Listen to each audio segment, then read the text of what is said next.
চল ধর ভাই চল ধর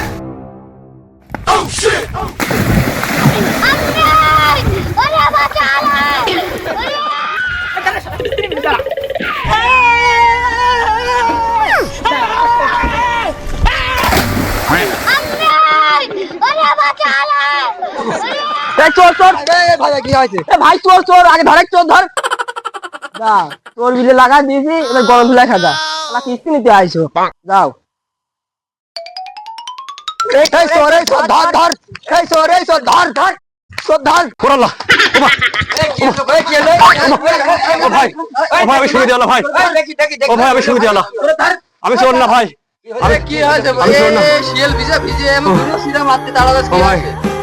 ভাই ভাই আমার কথাটা শোনেন আমি সবদুলের বাড়ি কিস্তি আনতে গিয়েছি ভাই সবদুলের বউ কষ্ট যে আজকে টাকা দিতে পারবো না ভাই গত সপ্তাহে টাকা দিইনি আচ্ছা আমি আজ 3 সপ্তাহ ঘুরতেছি কষ্ট যে আমার স্বামীর আমাশা হয়েছে টাকা দিতে পারবো না আমি খালি কোয়ার মধ্যে কইছি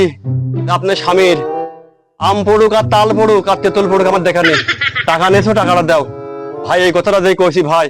আর ওই সবদুল এত বড় লাঠি নি ভাই আমার তালা দিয়েছে ভাই আমি দূরে চলে আসি ভাই আমি চোর না আমি সমিতি আল্লাহ ভাই আপনার আমার বাঁচান আমি এখন কোন যাবো ভাই এখন সেটা ঠিক আছে এখন আমার কথাটা শুনেন একজন লোক খুব বিপদে না পড়লে পারে কিস্তি তোলে না বুঝতে পারছেন এখন একজন মানুষ হঠাৎ করে অসুস্থ হয়ে যাইতে পারে তাই বিলিয়ে তার বাড়ি যাই আম পড়ুক আর তেঁতুল পড়ুক আর তাল পড়ুক এইসব কথা তো বলা যাবে না একজন অসুস্থ হতে পারে না এখন সেইটা বিবেচনা করে আপনারও সেটি মাইনে নিতে হবে আজকে না পারলে কালকে দিবি কাল না পারলে পরশু দিবি তাই বিলে তার উপরে এসে এইভাবে প্রেসার দেওয়া যাবে না বুঝতে পারছেন সেই লোকেরও ভুল আছে সে আন্দাজে চোর বিলে আপনার এইভাবে তাড়া দিল আর এরও তো ভুল এরাও আন্দাজে নাটা জানে শুনে আন্দাজ ফান্দাজে ভালো লোকটার আমার চোর বানা দিয়ে আমার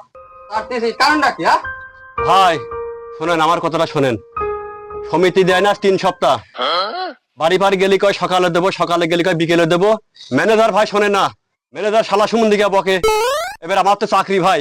এখন ওই টাকা দিবিনি এই কিস্তি দিবিনি তাই এই নাটক করে আমার চোরের অভিনয় করে মানে আমার ষড়যন্ত্র করে কাজ করেছে